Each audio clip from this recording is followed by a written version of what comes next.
de marché. Et j'explique c'est quoi une personne responsable de marché. C'est le représentant de l'autorité contractante.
L'autorisation tacite est acquise même lorsque les conditions ne sont pas réunies. C'est-à-dire de vérifier toutes les pièces n'ont pas été fixées. Il n'y a pas d'annonce, il n'y a pas d'autorisation spéciale. Est-ce qu'en ce moment-là, on introduit au PCS qui est destinant de l'autorité administrative ou autorisation tacite? Je réponds toujours. L'élément le plus. Quelqu'un qui n'a jamais été auprès de l'autorité praticatrice. Oui, je réponds. J'en arrive. Je dis ceci.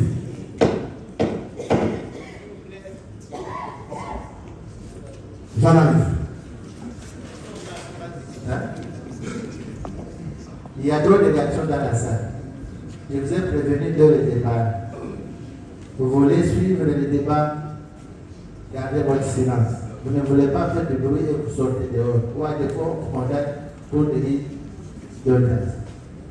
Je ne veux plus suivre ça. Retenez-le pour dire. Vous avez affirmé ceci. Oui. Aucun contrat de marché public ne peut être exécuté s'il n'a été approuvé. En réalité, on l'a vu régulièrement. On a enchaîné avec la question qui vous a été posée. Oui, je disais ceci. Tout ce que je dis, je le tire à l'article 20, alinéa 2, du décret 23 par 12, du 3 mars 2023, portant manuel des procédures des marchés publics.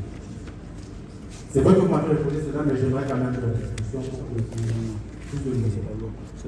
La disposition dit ceci, conformément au décret juste mentionné, le refus d'approbation de marché est notifié à l'autorité contractante dans un délai ne dépassant pas 10 jours calendaires. À défaut d'une décision expresse, le silence de l'autorité approbatrice vaut acceptation. L'acte d'approbation valide le marché et lui confère le caractère définitif, exécutoire et exigible. J'explique. Pour que le contrat, l'autorité approbatrice, on considère une approbation tacite, parce que je suis aussi auditeur en marché public. Je suis aussi auditeur en marché public. Pour que l'on confère, que l'on constate l'approbation tacite, le pièce que la loi nous oblige de joindre. Et le 10 jours va être compté à dater de l'accusé de réception, le fait qu'il aurait introduit oui ou non des pièces qui vont avec.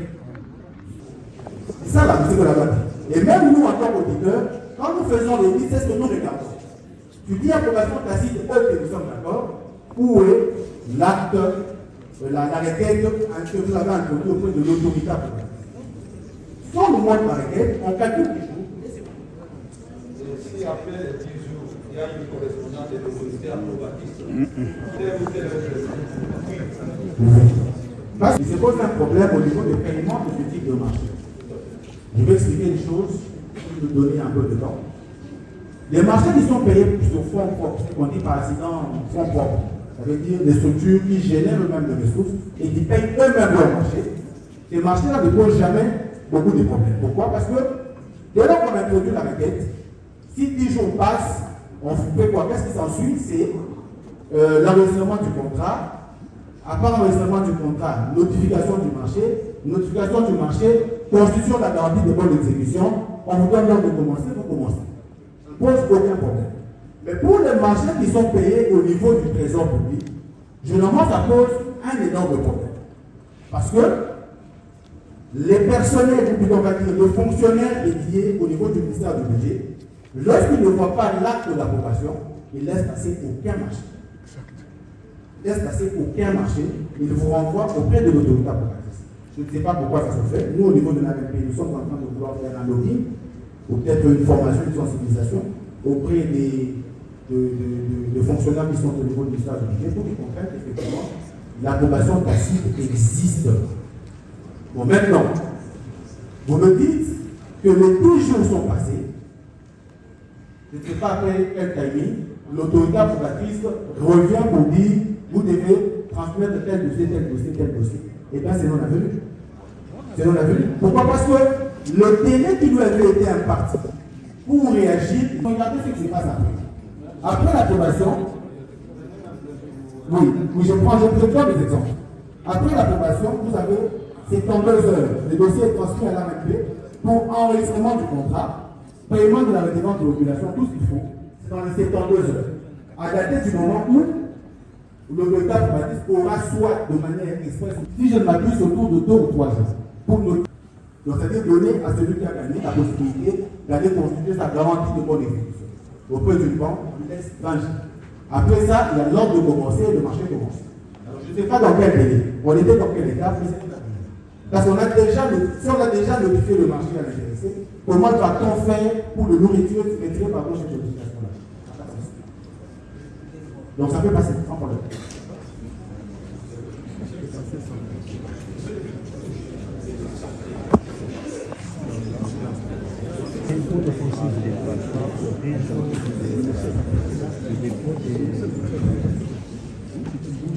Nous sommes toujours dans le cadre du délai. Vous avez montré la connaissance de la Cour que conformément à la loi et passé les 10 jours sans réaction, l'autorisation est tacite.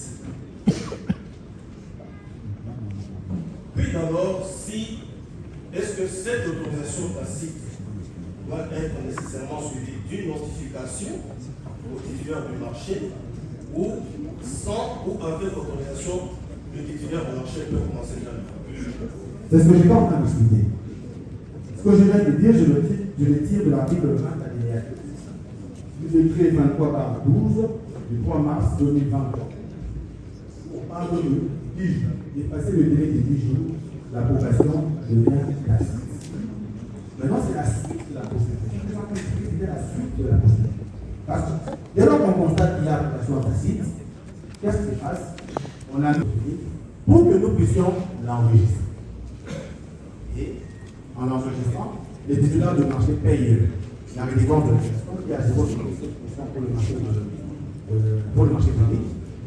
Paye la redevance de l'application, on lui délivre ce qu'on appelle l'attestation de paiement de la redevance. Dès qu'il a l'attestation de paiement de la redevance, c'est cette attestation qui va amener l'autorité contractante à préparer les notifications. Il prépare sa notification et il notifie les titulaires du marché. Et si la notification n'est pas intervenue? Justement, c'est ce que je dis, c'est ce que la loi... Parce que vous avez dit, l'approbation, le dossier revient à l'ARP, qui va examiner, qui va commencer par enregistrer le contrat. Sera suivi la notification au titulaire, parce que jusqu'à l'état tributaire, il était prestataire, il devient titulaire que lorsqu'il y a eu cette approbation. On enregistre le contrat, disons l'ARP enregistre le contrat, et il doit notifier nécessairement au titulaire du marché. C'est une condition sans laquelle le marché de l'exécution doit être faite plutôt, ou c'est vraiment une liberté accordée au titulaire du marché. Je dis ceci, la Cour dit ceci plutôt. Après approbation tacite ou express, le contrat est transmis à l'ARP. Cette dernière va enregistrer le dit contrat et commencer les notifications au titulaire du marché. Est-ce avec ou sans notification, le titulaire du marché peut exécuter le marché? Non. Il faut qu'il y ait une notification. Il faut que... Y a-t-il un délai pour le faire, pour la notification? C'est ce que je suis en train de chercher. Donnez-moi 2 minutes.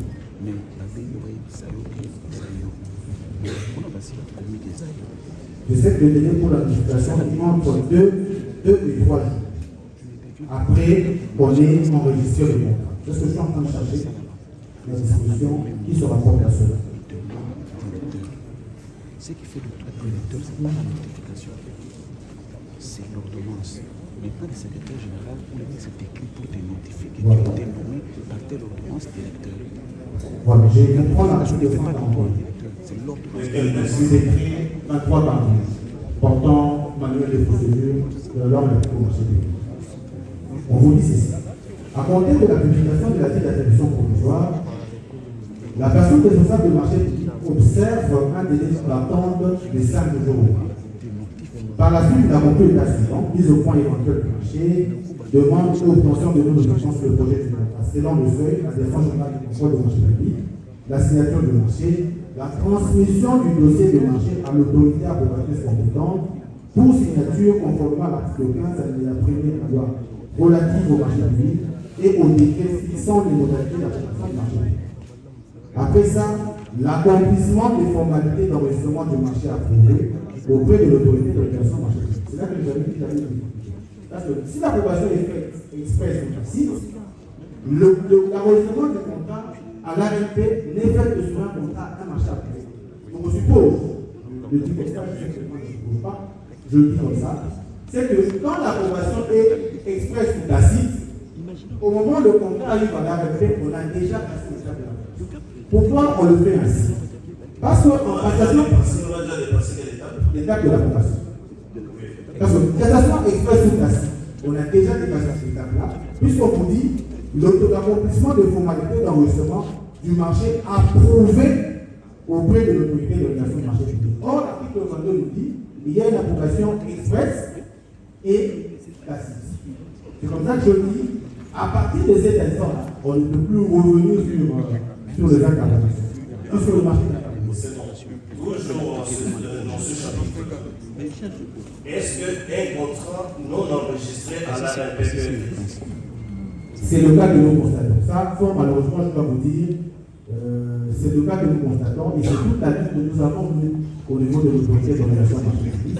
Parce que nous avons remarqué que la plupart des autorités contractantes, je ne sais pas si c'est en méconnaissance de la loi ou si c'est par excès de pouvoir, ne prennent pas la peine de faire enregistrer le contrat.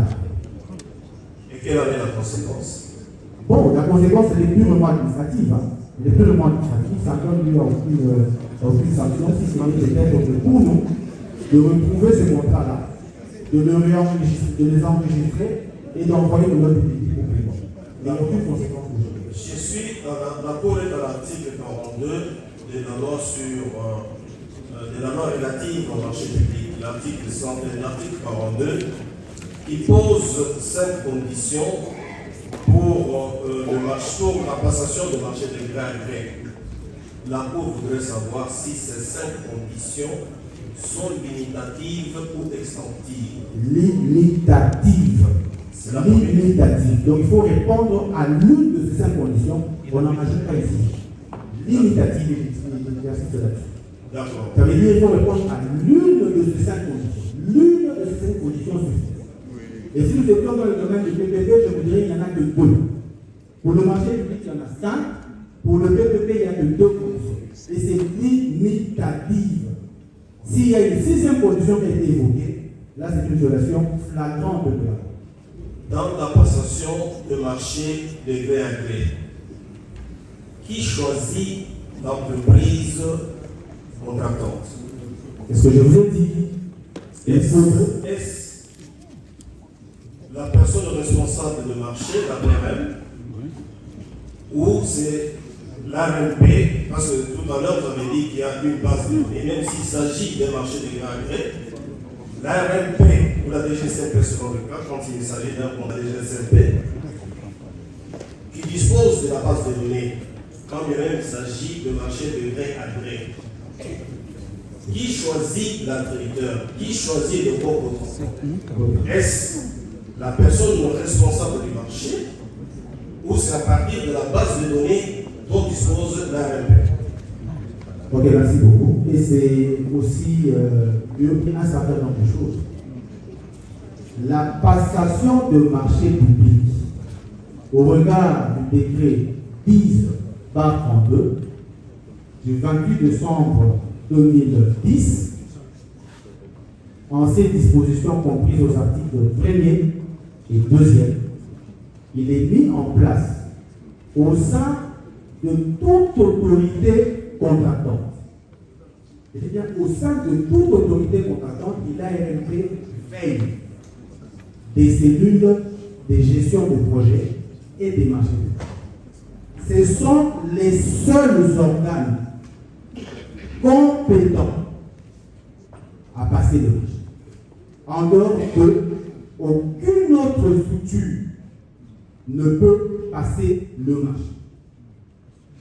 C'est dire autrement que la PRM, elle est effectivement personne responsable de marché, ça veut dire le responsable de la cellule. Mais au sein de la cellule, vous avez ce qu'on appelle le secrétariat permanent. À la tête, vous avez un secrétaire permanent qui gère au quotidien tout ce que doit être fait au niveau de la cellule, sur le plan administratif, sur le plan technique et sur le plan financier. Alors, la base de données dont vous évoquez doit se retrouver au niveau de la CGPMP. Chaque ministère, chaque établissement public, chaque société commerciale dans notre pays doit disposer d'une cellule de gestion de projets et des marchés publics. C'est la seule organe attitré pour faire son travail. Donc la base de données doit se retrouver là-bas.